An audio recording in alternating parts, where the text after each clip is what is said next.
ज्ञानशाला कार्यक्रम के पुण्यार्जक हैं स्वर्गीय श्री मंगलाबेन एवं स्वर्गीय डॉक्टर श्री विहुल दास जी की स्मृति में जयश्री बेन, डॉक्टर नेरीश भाई श्रोफ वडोदरा तनव, डॉक्टर फिंजल, डॉक्टर जिगेश श्रोफ वडोदरा अंतरा, अर्पिता नीरज शाह USA कारेलीबाग वडोदरा गुजरात, श्री दिगंबर जैन महिला शास्त्र सभा सूर्यनगर गाजियाबाद, श्री सुभाष जैन, श्रीमती सरोज जैन, श्रीमती रेणु जैन, श्रीमती अंजलि जैन, श्रीमती आरती जैन, सानवी, वर्धन, आरव, कुवम, सोनीपत हरियाणा। मातुश्री निरंजनाबाई सरोदय की स्मृति में सौभाग्यवती सुनंदा सरोदय, धर्मपत्नी professor Umesh Chandra Sarodaya, Madhuri Jain, Tarachand Sarodaya, Saurabh, Ritika, Pushpak, Shailesh, Nishigandha, Swastik, Spraha, Nagpur Maharashtra. Shri Parasnath re rolling mills limited, Durgapur 1, Vardhaman Paschim Bangal. Amita Jain, wife of Anil Kumar Jain, Sangeeta Jain, wife of Vipin Kumar Jain. Manak Chand, Kamla Devi, Rakesh, Neetu, Rishabh एवं आयुषी मुशरफ, B123 सेठी कॉलोनी, जयपुर, राजस्थान। दिवंगत श्री मोहन लाल जी पाटनी कलकत्ता की पावन स्मृति में सौभाग्यमल राजकुमारी, सुनील, संगीता, साहिल, प्रज्ञा एवं उत्सव कलकत्ता, टीकम सुशीला, नवनीत अनामिका, विकास श्वेता एवं सिद्धांत बेंगलोर, बाबूलाल शकुंतला कलकत्ता, अरविंद रेणु एवं यशवर्धन बेंगलोर। जय जिनेन्द्र नमो अरिहंताणं नमो सिद्धाणं नमो आयर्याणं नमो वज्रायाणं नमो लोये सवसाहुणं। पंच परमेष्ठी भगवान की जय। पिछली ज्ञानशाला में 4 प्रकार के दोष व्रतों में लगते हैं, ये बताया था। आज इस श्लोक में आचार्य चारों प्रकार के दोषों की परिभाषा बता रहे हैं। क्षतिं मनसोऽधिविधेरतिक्रमं व्यतिक्रमं शीलव्रतेर्विलङ्घनं प्रभोतिचारं विषयेषु वर्तनं वदन्त्यनाचारमिहातिशक्तताम्। मन की शुद्धि की विधि में क्षति माने कमी हो जाना अतिक्रम कहलाता है।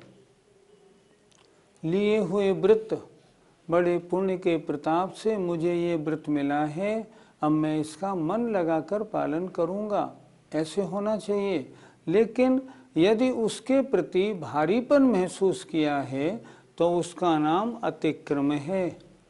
अर्थात मन की शुद्धि की विधि में क्षति हो जाना अतिक्रम कहलाता है। व्यतिक्रम क्या है? शील व्रतेर विलंघनम। उस शील माने उस व्रत की जो बाढ़ है, मर्यादा है, उसका अगर उल्लंघन कर लिया है तो व्यतिक्रम कहलाता है। पहली बार हमने एक उदाहरण दिया था कि बिस्कुट का, ब्रेड का त्याग किया था, बाजार से खरीद कर ले आया खाने के लिए, खाना नहीं है, खाया भी नहीं है, लेकिन जो व्रत था ना उसकी बाढ़ का उल्लंघन कर लिया। क्यों खरीद के लाए? नहीं, गड़बड़ हो गई। उसका नाम व्यतिक्रम कहलाता है। हे भगवान, विशेष वर्तनम अतिचारम। मन में भारीपन महसूस करते हुए फिर भी अपनी इंद्रियों को वश में नहीं कर पाने के कारण अगर उस विषय में प्रवृत्ति हो जाती है, उसका नाम अतिचार है। लेकिन यदा कदा वो भी भारीपन महसूस करके और जब सेवन कर ले फिर उसके बाद निंदा करे, तब उसका नाम अतिचार है। और वदंती अनाचारम इह अतिशक्तताम। इह माने इस श्लोक में अत्यंत आसक्ति को अनाचार कहते हैं। अर्थात किसी ने कुछ भी कहा, हमसे नहीं छूट पाएगा भाई, हम कैसे रहे हैं 7 दिन हम जानते हैं, उन्होंने तो 1 साल का नियम दिला दिया, हम इससे ज़्यादा नहीं रह सकते। तो अत्यंत अति आसक्ति को इस श्लोक में अनाचार कहा जाता है। 4 प्रकार के दोष।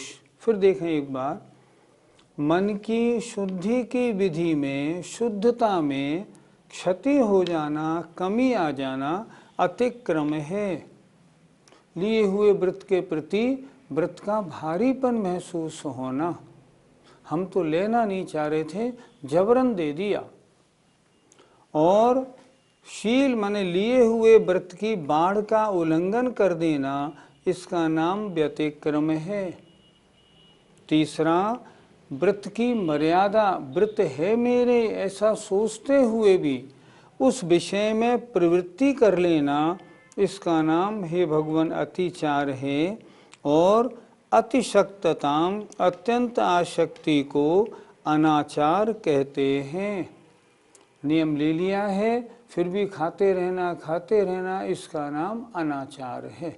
इस प्रकार 4 प्रकार के दोष व्रतों में लगते हैं। पंडित जी, व्रतों में तो दोष लगते ही रहते हैं, इसीलिए मैं व्रत नहीं लेता हूँ। व्रत नहीं लेना कोई अच्छी बात नहीं, बहुत खराब बात है। जब जीवन में हर काम में हमारे संयम है तो हमारे पंचेंद्रियों के विषय सेवन या जीवन यापन में भी संयम होना चाहिए। देखो, सड़क पर चलते हो, बाईं तरफ चलना, दाईं तरफ नहीं, हर जगह नियम लगे हुए हैं। अब जब हर जगह नियम लगे हैं तो जीवन में भी नियम बनाओ। लेकिन अतिचार लगते हैं, दोष लगते हैं, इसलिए व्रत नहीं लेता हूँ, नहीं, ये कोई तरीका नहीं है। आप काम करेंगे तो काम में तो गलतियाँ होंगी, गलतियाँ हैं तो उसकी निंदा करो, गढ़ा करो, गुरु के सामने अतिचार को बता के दोष को प्रायश्चित ले लो, उसके बाद शुद्ध कर लो। अगर मान लो आपने व्रत लिया और व्रत में थोड़े बहुत दोष लगे तो 100 में से 90 और 80 नंबर तो मिलेंगे, इतना पुण्य तो बंधेगा। और व्रत लोगे ही नहीं तो क्या होगा? 0। संयम रहित जीवन गुजरेगा, वो तो महापाप का जीवन है, वो तो बेकार है बिल्कुल। हमें चाहिए क्या? हमें चाहिए, हम सब, मैं आप श्रोताओं से भी कह रहा हूँ, हम सबको एक डायरी बनानी चाहिए और डायरी में हमें अपने नियम लिखने चाहिए। नियम की शुरुआत कहाँ से करें? मैं सच्चे देव शास्त्र गुरु के अलावा अन्य देव शास्त्र गुरु की पूजा आराधना नहीं करूँगा, यहाँ से शुरू करें, पहला नियम। दूसरी बात, मैं सच्चे देव शास्त्र गुरु की ही आराधना करूँगा। तीसरा नियम लगाइए, मैं सप्त व्यसन का त्याग करता हूँ। चौथा, मैं अष्ट मूल गुण धारण करता हूँ। 5 उदंबर फल, मध्य मास मधु, इनके सेवन का त्याग। ये 4 तो जरूरी हो गए।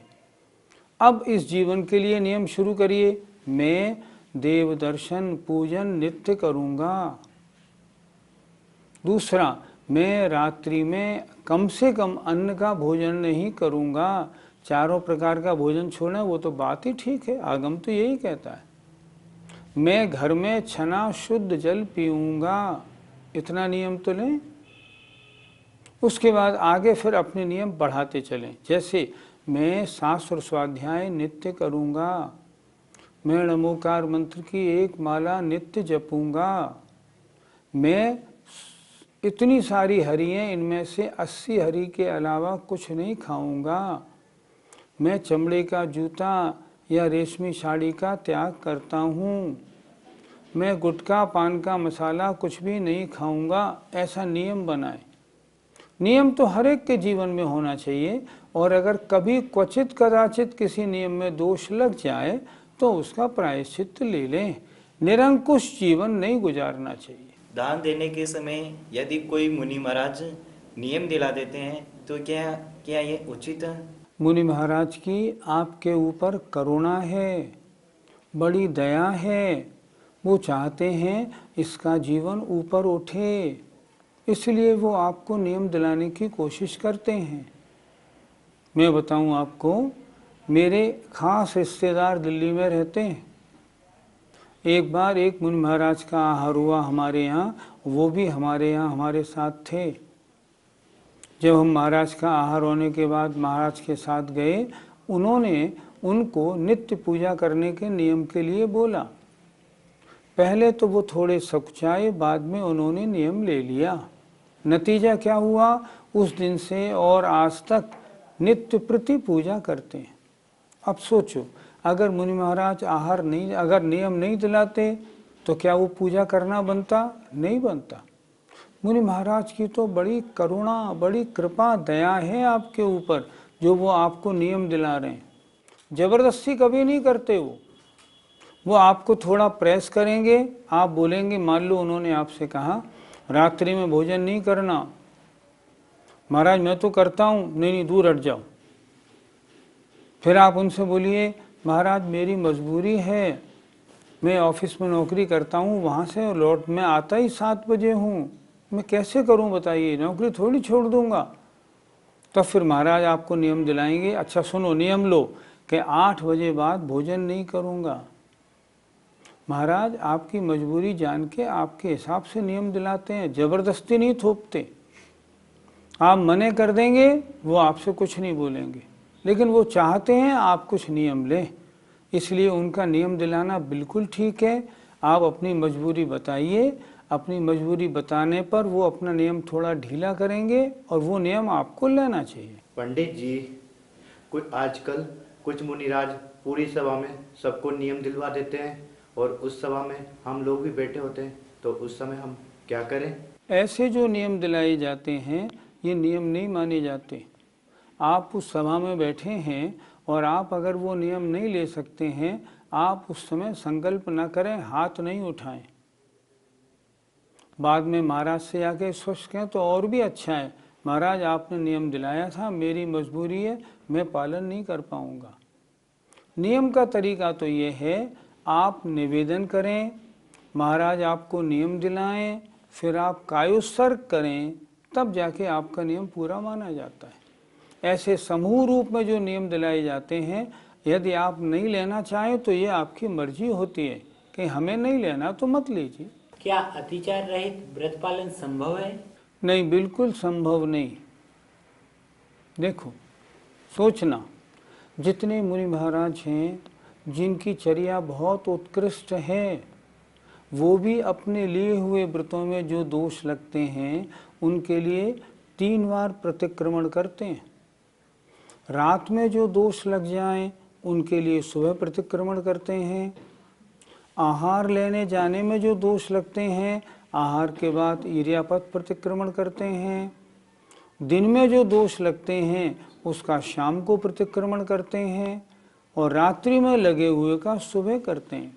सारे मुनि महाराज 3 बार प्रतिक्रमण करते हैं और उसमें बोलते हैं, मेरे नियमों में, मेरे व्रतों में मन वचन काय से, कृतकार्यत अनुमोदना से, जाने अनजाने में जो भी दोष लगे हों वे सारे दोष मिथ्या हों। व्रत का पालन कभी निरतिचार संभव नहीं है, उसमें कभी न कभी किसी न किसी रूप से थोड़े बहुत हल्के बड़े दोष लगते ही रहते हैं, लेकिन उसकी वजह से हम व्रत नहीं लें ये उचित नहीं। आप व्रत लीजिए और उसमें जो दोष लग जाए उसका प्रतिक्रमण करिए। मैं कहता हूँ, अगर आप ये डरते रहेंगे कि यहाँ मैं देखता हूँ अखबार में रोज़ कार एक्सीडेंट होते रहते हैं, तो कार चलाना नहीं सीख पाएंगे। आप देखते हैं 2 व्हीलर वाले रोज़ मरते रहते हैं सड़क पे, एक दो की घटना होती रहती है, तो 2 व्हीलर नहीं चलाएंगे क्या? ऐसे नहीं, 2 व्हीलर चलाएंगे, कभी कुछ हल्की मोटी छोटी मोटी 1-2 साल में एक आध चोट लग जाएगी तो सह लेंगे, कौन सी बड़ी बात है। इसी तरह व्रत लेना चाहिए और उसमें अतिचार लगे उनका प्रायश्चित निंदा ग्रह कर लेनी चाहिए, लेकिन बिना अतिचार के व्रत पालन संभव नहीं, वो तो लगेंगे ही लगेंगे। मेरे द्वारा कोई स्तोत्र पाठ में पूजा आदि में अशुद्धि हुई हो तो हे सरस्वती मुझे माफ़ करें, उसके लिए अगला श्लोक लिखा गया है। यदर्थ मात्रा पदवाक्यहीनम मया प्रमादाद् यदि किंचनोक्तम तन्मे क्षमित्वा विदधातु देवी सरस्वती केवल बोध लब्धिम। सामायिक पाठ करने वाला संस्कृत का सामायिक पाठ है, इसमें कुछ न कुछ गलती हो सकती हैं, और वैसे भी पूजा पाठ स्वाध्याय आदि करने में कुछ गलती हो तो उसका प्रतिक्रमण कैसे करें। देखें, यत जो अर्थ से, मात्रा से, पद से, वाक्य से हीनम माने रहित, मया मेरे द्वारा प्रमादात प्रमाद से यदि किंचन उक्तम कुछ भी कहा गया हो। गलतियां किस कारण होती हैं? गलती प्रमाद से होती है। आपका मन भटक गया, आप कुछ का कुछ बोल गए। अक्षत के बाद बोलना था पुष्प, आपने नैवेद्य बोल दिया। एक पंक्ति अक्षत की बोल दी, एक पुष्प की बोल दी। ये गलतियां सब प्रमाद से होती हैं। प्रमाद माने असावधानी, उसके कारण। देखें, जो अर्थ, मात्रा, पद या वाक्य से हीन माने रहित या कमी वाला मेरे द्वारा प्रमादात प्रमाद से यदि कुछ भी उत्तम कहा गया हो, तो हे सरस्वती देवी तत् में क्षमित्वा, उसके लिए मुझे क्षमा करें। सरस्वती हे श्रुता आराधना, हे जिनवाणी माँ, उसके लिए मुझे क्षमा करें। और हे सरस्वती देवी मुझे केवल ज्ञान लब्धि को प्रदान करें, विद धातु। फिर देखें, मेरे द्वारा प्रमाद से यदि अर्थ, मात्रा, पद, वाक्य इनसे हीन कुछ भी कहा गया हो, किंचन उक्तम, तो हे देवी तन में क्षमित्वा, उसके लिए मुझे क्षमा करें और केवल ज्ञान लब्धि मुझे प्रदान करें। हे देवी, गलती मुझसे हो सकती है, जाने अनजाने उच्चारण में कुछ भी कमी भी हो सकती है। मैं अर्थ भूला हूँ, मैं मात्रा मैंने कम बोली हो, मैं किसी पद को भूल गया हूँ, कोई वाक्य मैंने गलत बोल दिया हो, तो हे जिनवाणी माँ मुझे क्षमा करें और मुझे केवल ज्ञान लब्धि प्राप्त कराएं, ताकि ये गलतियाँ फिर ना हों। जिनको संस्कृत प्राकृत नहीं आती उनसे तो गलती हो ही जाती है, फिर वो क्या करें? जीवन में जिस बात की कमी देखी जाती है उसका इलाज किया जाता है। बच्चे की याददाश्त कमज़ोर है, आप टीचर लगाते हैं, ट्यूटर लगाते हैं, आप दवा खिलाते हैं, वैद्य को बताते हैं बुद्धि ठीक करने के लिए। आपसे संस्कृत प्राकृत नहीं बोलने आता, आप अपने लिए टीचर रखिए। हर गांव में, हर शहर में संस्कृत के प्राकृत के टीचर मिलते हैं। आप उन टीचर को बुलाएं और उनको वेतन दें और उनसे पढ़ें कि ये सब चीज़ें मुझे पढ़ा जाओ ताकि अशुद्धियां ना हों। आप ये भी कर सकते हैं, हमारे संस्थान में पत्र से संपर्क करें या कभी भी 7 दिन के लिए आ जाएं, तो हम आपकी जो संस्कृत प्राकृत के जो पाठ हैं उनकी शुद्धि हम करा देंगे। हमने कोशिश तो ये की थी, जितने भी संस्कृत के पाठ हैं उन सब का अर्थ भी पाठशाला में पढ़ाया था। उच्चारण भी आपको कराते हैं, जैसे अभी भी करा रहे हैं 2-2 बार उच्चारण, ताकि आपकी शुद्धि हो जाए। अशुद्धि होती है तो उस सब्जेक्ट संस्कृत आदि के लिए आप टीचर रखें, उससे पढ़ें, गलती ठीक करें, टालम टोल नहीं करें। होती है तो क्या करें? ये कुछ नहीं। बच्चा अगर इंग्लिश नहीं जानता है, 1000 रुपये महीने का ट्यूटर आप क्यों रख लेते हो? नहीं, बच्चे को इंग्लिश पढ़ानी है, आपको स्वयं नहीं पढ़ना, आप भी पढ़िए ना। एक ट्यूटर रख लीजिए संस्कृत या प्राकृत का, वो आपको पढ़ा देगा। पंडित जी, इसीलिए हम भक्तामृति का पाठ संस्कृत में नहीं बल्कि हिंदी में पढ़ते हैं, क्या ये सही है? नहीं, बिल्कुल सही नहीं। आचार्य मानतुंग गोस्वामी ने जो भक्तामर स्तोत्र रचा है, इसका तो हर काव्य मंत्र है। हिंदी में पढ़ने का वो प्रभाव नहीं, हिंदी में आप पढ़ेंगे 10% नंबर मिलेंगे। ये तो संस्कृत में आचार्य मानतुंग का जो भक्तामर स्तोत्र है उसी का पाठ करना है। उसमें जो शब्द उन्होंने लगाए हैं उनका इतना प्रभाव है, बड़ी बड़ी बीमारियां उनसे ठीक हो जाती हैं। आप खुद सोचो, एक तो बोला आपने नमो अरिहंताणम, नमो सिद्धाणम, नमो आयरियाणम, नमो वज्रायाणम, नमो लोए सवसाहुणम, ये तो महामंत्र हो गया। और आप इसकी हिंदी बोलो, अरिहंतों को नमस्कार हो, सिद्धों को नमस्कार हो, नहीं, इसका कोई प्रभाव नहीं है। फिर क्या करें? अरे एक संस्कृत का मास्टर लगाएं, भक्तामर स्तोत्र शुद्ध करें। 10 लक्षण पर्व में आपके यहाँ विद्वान आते होंगे, नहीं आते हो हमारे यहाँ से बुलाएं और उनसे कहें हमें ये सब पूजा पाठ सब शुद्ध करा के जाइए, शुद्ध करा के जाएगा। 10 लक्षणी में नहीं, अपने यहाँ शिविर लगवाएं। अप्रैल मई जून के महीने में हम छात्र आपके यहाँ भिजवाएंगे, आपको सब शुद्ध कराएंगे। लेकिन भक्तामर स्तोत्र फायदेमंद कौन सा है? संस्कृत वाला। पंडित जी, संस्कृत और प्राकृत की जो पूजा आदि है, स्त्रोत हैं, इनका अर्थ तो हमें आता नहीं है, तो फिर इनमें भाव भी नहीं बनेंगे। और हिंदी का पढ़ते उनमें भाव तो बनते हैं ताकि उनका अर्थ आता है, फिर ये कैसे चलेगा? संस्कृत के भक्तामर या नमोकार मंत्र आदि पढ़ने में 2 तरह का लाभ होता है। एक तो जो उसका उच्चारण है बहुत लाभकारी होता है, और दूसरा उसमें भाव बहुत अच्छे लगते हैं। संस्कृत में जो भाव हैं वो हिंदी में भाव नहीं आते, तो क्या करें? फिर वही बात, एक टीचर लगाओ, एक एक का अर्थ सीखो। ये नहीं हम तो हिंदी पढ़ेंगे, हिंदी पढ़ोगे 10 नंबर मिलेंगे, क्या बनेगा?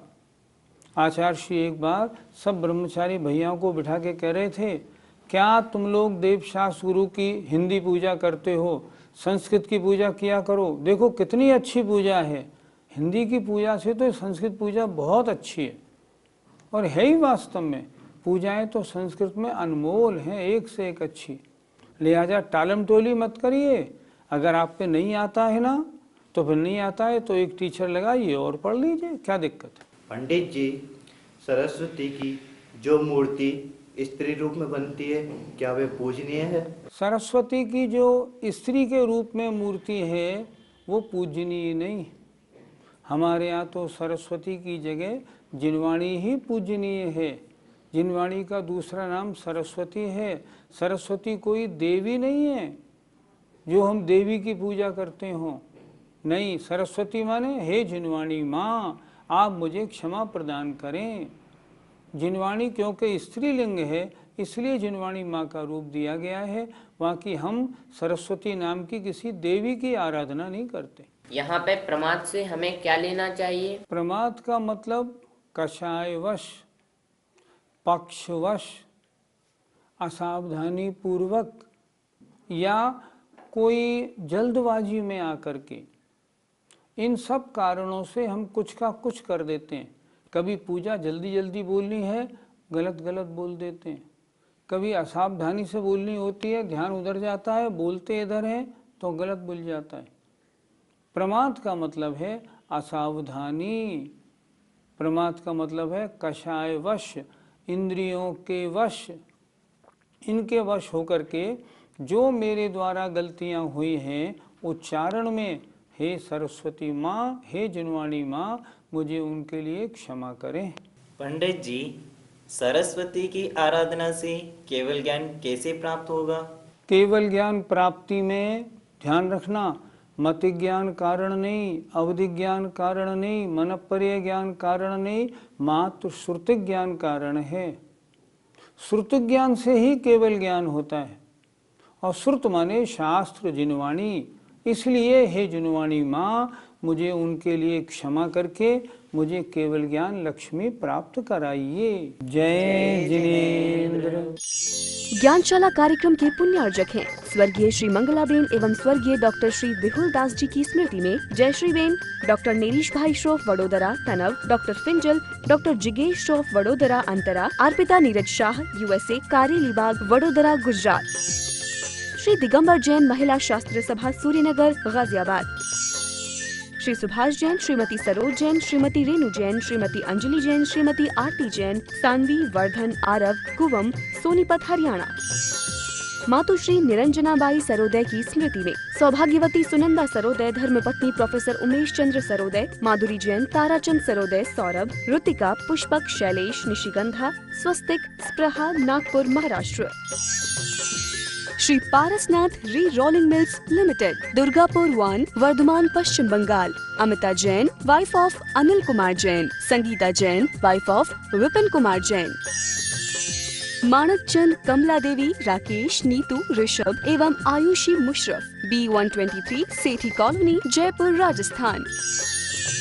दिवंगत श्री मोहन लाल जी पाटनी, कलकत्ता की पावन स्मृति में सौभाग्यमल राजकुमारी, सुनील, संगीता, साहिल, प्रज्ञा एवं उत्सव कलकत्ता, टीकम सुशीला, नवनीत, अनामिका, विकास, श्वेता एवं सिद्धांत बेंगलोर, बाबूलाल, शकुंतला, कलकत्ता, अरविंद, रेणु एवं यशवर्धन, बेंगलोर।